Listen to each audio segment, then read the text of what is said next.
Hello, I hope you're having a good day today.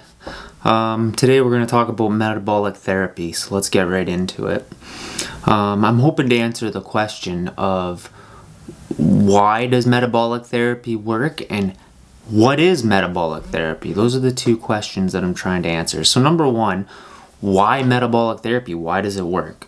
Actually, there was a discovery made in the 1920s by Otto Warburg, and it's the tendency of cancer cells to favor glycolysis, a process that breaks down glucose to produce energy, even in the presence of oxygen.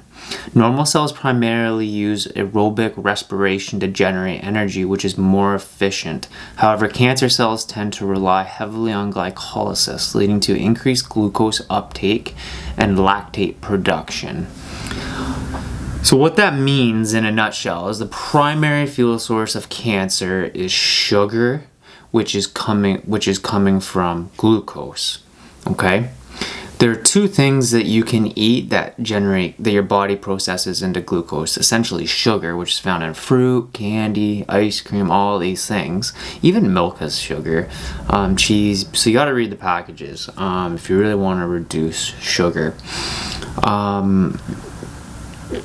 Number two is carbohydrates. So anything that's carbs, so your breads, pizza, everything like that has carbohydrates. So how do you do this and maintain your weight in a healthy, effective manner is the question. And the answer is a ketogenic diet, according to Dr. Thomas Seyfried. So Otto Warburg was the one that discovered the Warburg effect in the 1920s that I previously described and read from my computer. When you're diagnosed with cancer and you go to do your PET scan and your CT scan, they actually use the Warburg effect. They inject you with sugar that lights up the cancer on the scan so that the scan can pick out all the cancer cells. So that is called the Warburg effect. Dr. Thomas Seyfried actually expanded his research and discovered that cancer actually uses a backup fuel source, which is called glutamine. Dr. Thomas Seyfried really though says that the glucose is the primary concern. If you reduce the glucose, you get into a ketogenic state that has the greatest impact. Dr. Thomas Seyfried uses in the lab Dawn, a drug to reduce glutamine. Unfortunately, they had trials where they overprescribed Dawn to patients, and since they were using too much, it was considered to be the therapeutic benefits were outweighed by the toxicity of the drug. Dr. Thomas Seyfried is using it in pinches to block glucose and glutamine uptake to the cell. Another thing that Dr. Thomas Seyfried is using is M-bendazole, which is also used to help reduce the glutamine uptake to the cancer cell. I'm going to do a whole video on fembendazole and M-bendazole at a later time, so I'll get into that more into the future. But that's what Dr. Thomas Seyfried is using to reduce the glutamine uptake. So what is a ketogenic diet? It is basically vegetables and meat. For me, some people, they stick to more fishes and chickens and lean meats. I think that's called the Mediterranean diet, which is also a ketogenic diet. Some people like me, I really am carnivore based. In the morning and lunch, I'm eating all fat, high fat meat because I really struggle with my weight. So I'm eating like bacon and I'm keeping the grease on it. Sometimes I'll mix some eggs into it and I'll keep the grease on there and I'll eat the grease. I'm drinking bulletproof coffee in the morning, so a tablespoon or 2 tablespoons of butter with MCT oil to increase my ketone levels. Supper, I'm trying to have as much high fat meat as possible, so things like a ribeye are fabulous for supper with a little bit of vegetables. That's usually where I get my vegetables from. To be completely honest with you, Dr. Shafee and some of these other doctors speak a lot about vegetables and the inflammation that they cause and carry from Homestead How. And quite honestly, I feel when I eat a lot of vegetables, especially after going a day on carnivore diet, and then I all of a sudden have vegetables, I do feel more inflammation in my body. And I did do a carnivore diet. I actually did a Lion's diet, which was just ribeye steaks, and I actually had eggs, so it's not quite Lion's diet. However, I had ribeye steaks and eggs. That's all I ate for 30 days. And when I did this, my body felt the best ever. And that was actually at the end of my chemo. And when I stopped the diet is when I started to have allergic reactions to the chemo. But when I did that, my body felt the best it had felt during this whole process. Chemo is exhausting. And so when I did the carnivore diet, I had energy levels that were consistent all day, which was amazing, especially when you're drained. I had just finished radiation and on heavy chemo. So there was huge advantages for me on carnivore diet, and I'm planning on going back to it. So that is metabolic therapy. It's literally a process in which you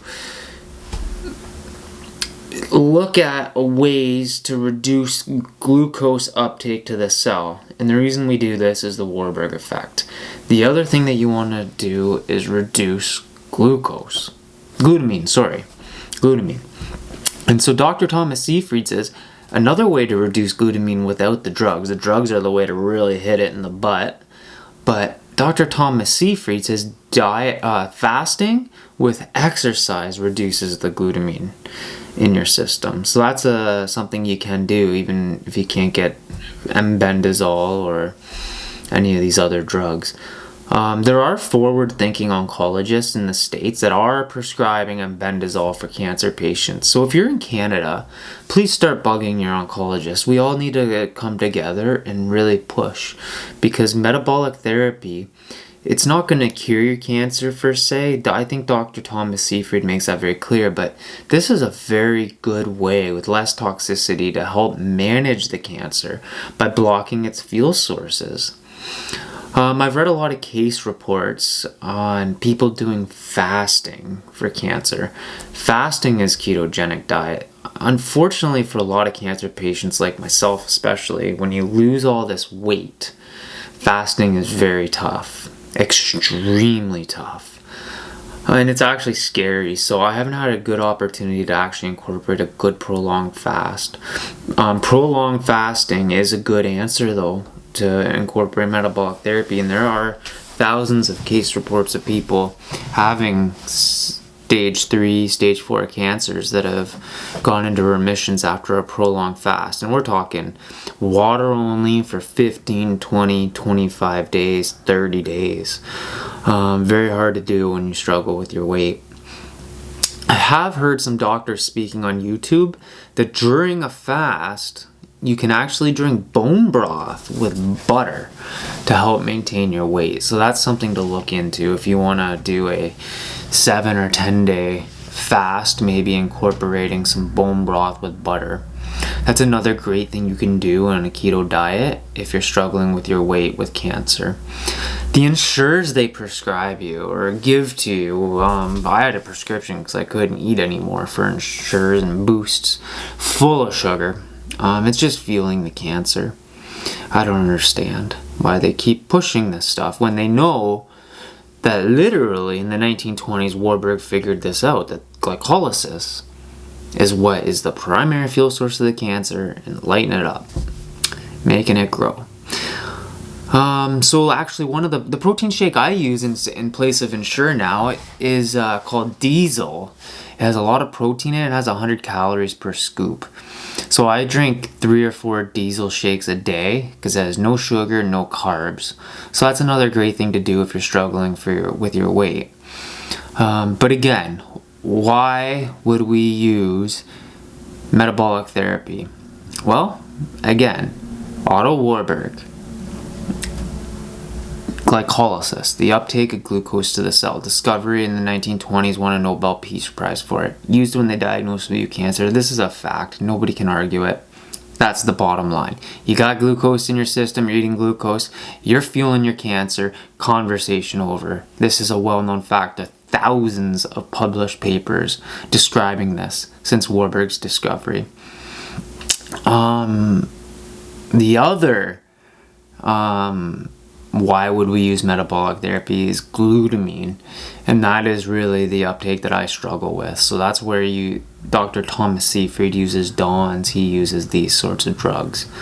Embendazole. Some forward thinking oncologists do prescribe embendazole in the States.